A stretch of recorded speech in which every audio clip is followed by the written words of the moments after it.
अब तक की कथा में आपने देखा कैसे कामदेव ने अपने पुष्प बाणों से सभी के मन को विचलित कर दिया था। तभी भगवान शिव प्रकट हुए और सबको संयम का उपदेश दिया। ब्रह्मा जी ने क्रोध में आकर कामदेव को श्राप दिया। फिर रति का जन्म हुआ और कामदेव का दिव्य मिलन पूर्ण हुआ। दोनों के मिलन से संसार में प्रेम और आकर्षण फैल गया। अब कथा एक नए मोड़ पर प्रवेश करती है।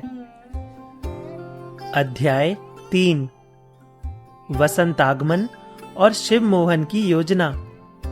महर्षि मार्कंडेय ने कहा, ब्रह्मा जी कमलासन पर स्थित थे। भगवान शिव के वचनों से लज्जित होकर वे बार बार उन वचनों को स्मरण कर रहे थे। उनके मन में एक हल्की सी पीड़ा बनी रहती थी। वे सोचते थे, भगवान शंभु ने मनुष्यों की सभा में मुझे अनुचित कहा। उन्होंने मेरे मन में उठी इच्छा को देखकर मुझे दोष दिया। मैंने ऐसा भी क्या अपराध किया था जिसके कारण उन्होंने मुझे समस्त सभा के सामने लज्जित कर दिया। इसी समय ब्रह्मा जी के मन में एक विचार उठा, जो स्वयं इतने संयमी हैं, वे किसी नारी को कैसे स्वीकार कर सकते हैं? कौन ऐसी नारी होगी जो उनके मन में स्थान बना सके? कौन उन्हें योग के मार्ग से हटा सकता है? वे तो इतने बड़े योगी हैं, वे संसार से पूर्णतः विरक्त हैं। वे तो स्त्री के नाम को भी सहन नहीं करते। ऐसे शिव को मोहित करना अत्यंत कठिन है। उन्हें केवल चंचल नहीं करना, बल्कि योग के मार्ग से भ्रष्ट करना है। यह कार्य साधारण नहीं है। कामदेव भी उन्हें मोहित करने में समर्थ नहीं होंगे। वे सब पर विजय पाने वाले हैं। उनका वध भी किसी के द्वारा नहीं हो सकता। वे सृष्टि के मध्य और अंत के स्वामी हैं। उनका तो कार्य भी भिन्न है। वे संहार और परिवर्तन के अधिपति हैं। इस सृष्टि में कुछ कार्य भगवान विष्णु के अधीन होते हैं और कुछ कार्य भगवान शंभु के अधीन होते हैं। विष्णु पालन करते हैं, शंभु संहार और परिवर्तन करते हैं। ऐसे विरक्त और संयमी शिव के विषय में कोई भी कुछ नहीं कर सकता, यह निश्चित है। महर्षि मार्कंडेय कहते हैं, ऐसा चिंतन करते हुए ब्रह्मा जी आकाश में स्थित थे। उन्होंने नीचे पृथ्वी पर दक्ष आदि देवताओं को देखा।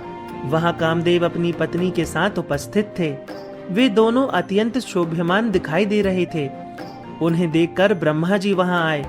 उन्होंने कामदेव को सांत्वना दी और बोला। ब्रह्मा जी ने कहा, हे मनोभव, तुम अपनी पत्नी रति के साथ अत्यंत शोभित हो। रति भी तुम्हारे साथ अत्यंत सुंदर दिखाई देती है। जिस प्रकार लक्ष्मी भगवान विष्णु के साथ शोभा पाती हैं, उसी प्रकार तुम दोनों साथ में शोभित हो।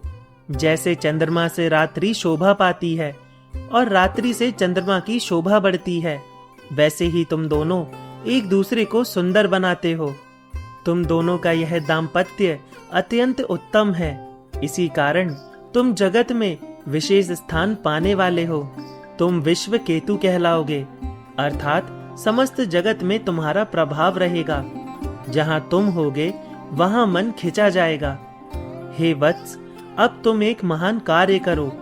जगत के हित के लिए भगवान शंभु को मोहित करो, जिससे वे भी दाम्पत्य जीवन को स्वीकार्य करें। वे जहां जहां विचरण करते हैं, वन में, पर्वतों पर, नदियों के तट पर, वहां वहां तुम उन्हें मोहित करो। वे पूर्णतः संयमी और विरक्त हैं। उन्हें स्त्री से विमुक्त अवस्था से अनुराग की ओर लाना होगा। यह कार्य केवल तुम कर सकते हो। तीनों लोकों में तुम्हारे अतिरिक्त कोई भी उन्हें मोहित करने में समर्थ नहीं है। हे कामदेव, जब भगवान शंभु अनुराग से युक्त होंगे, तब तुम्हारा श्राप भी शांत हो जाएगा।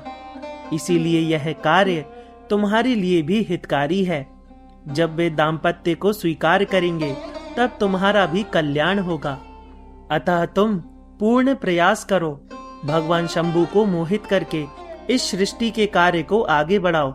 कामदेव ने कहा, हे प्रभु, आपकी आज्ञा से मैं अवश्य ही भगवान शंभु को मोहित करने का प्रयास करूंगा। आपका कार्य करना ही मेरा धर्म है, किंतु इस कार्य में एक बाधा है।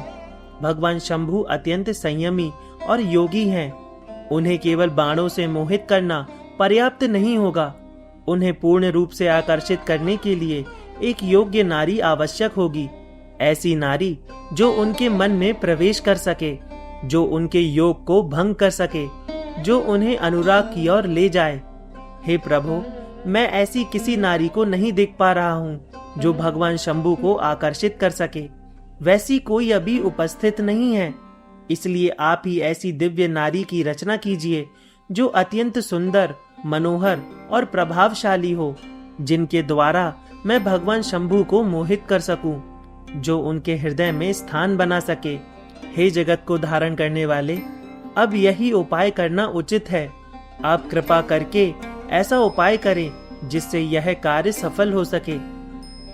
महर्षि मार्कंडेय ने कहा। कामदेव के वचन सुनकर ब्रह्मा जी विचार में डूब गए। वे सोचने लगे, ऐसी नारी का निर्माण करना होगा जो भगवान शंभु को भी मोहित कर सके। इसी चिंतन में लीन होकर उन्होंने गहरी श्वास ली। उसी श्वास से एक अद्भुत रूप प्रकट हुआ। वह वसंत था। वह पुष्पों से सुसज्जित था। उसके हाथ मधुर गंध फैला रहे थे। उसका स्वरूप अत्यंत मनोहर था।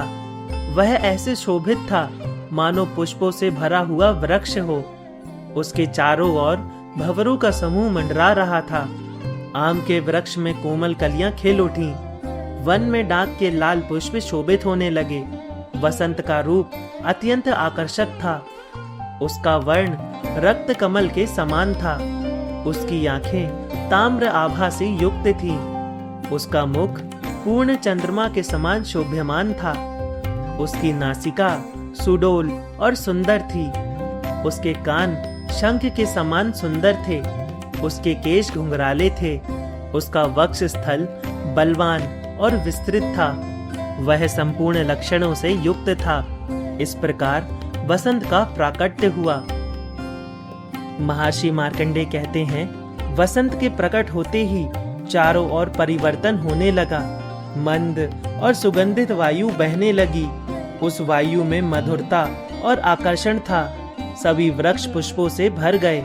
वनों में रंग और जीवन आ गया। लताओं में नवीनता दिखाई देने लगी। आम के वृक्षों पर कोमल कलियां खिल उठी। डाक के लाल पुष्प दूर तक चमकने लगे। भंवरों का मधुर गुंजन सुनाई देने लगा। कोयलें मधुर स्वर में गाने लगी। सरोवरों में कमल खिल उठे। जल सुंदर और शांत दिखाई देने लगा। चारों ओर सौंदर्य और रस का विस्तार हुआ। वातावरण मन को आकर्षित करने लगा। वसंत के प्रवेश से सभी के मन में कोमल भाव जागने लगे। प्रकृति स्वयं मानो श्रृंगार से भर उठी। इस प्रकार वसंत को प्रकट देखकर ब्रह्मा जी ने मधुर वचन में कहा, हे कामदेव, यह वसंत तुम्हारा मित्र है। यह तुम्हारे कार्य में सदा सहायक रहेगा।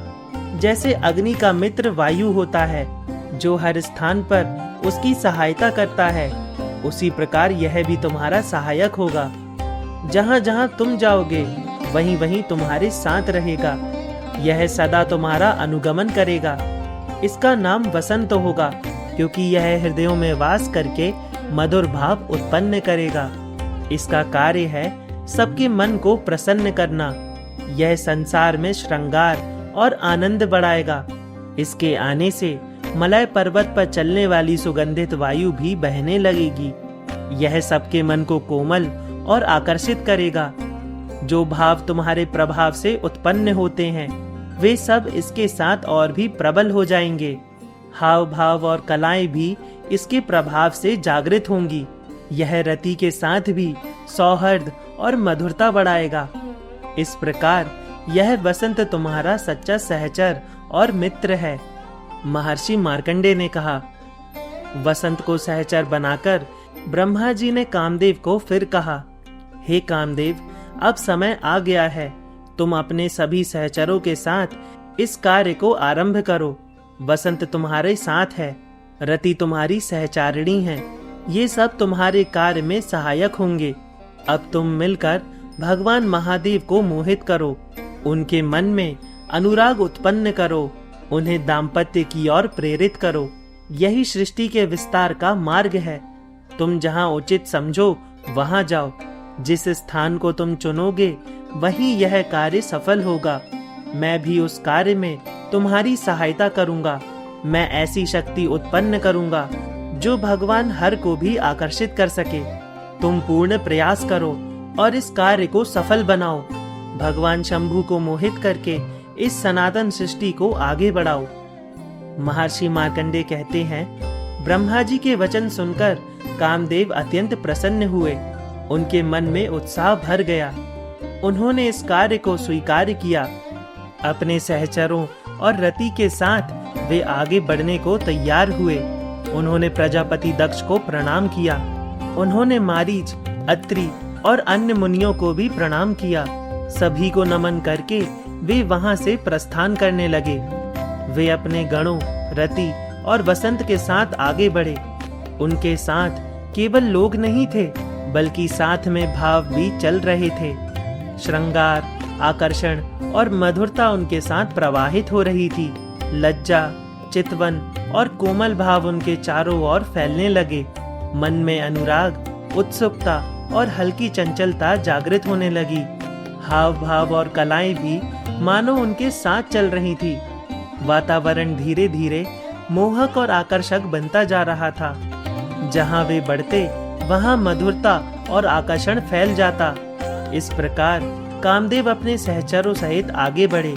वे उस स्थान की ओर चले जहां भगवान शंभु स्थित थे। उनका लक्ष्य स्पष्ट था, भगवान शंभु को मोहित करना। महर्षि मार्कंडेय ने कहा, इस प्रकार कामदेव अपने सहचरों सहित वहां से चले गए। उनके जाने के बाद वहां पुनः शांति स्थापित हो गई। तब लोकों के पितामह ब्रह्मा जी ने प्रजापति दक्ष और अन्य मुनियों की ओर देखते हुए बोला, हे दक्ष, हे मुनियों, अब समय आ गया है कि सृष्टि का कार्य आगे बढ़े। जो होना है वह शीघ्र ही प्रकट होगा।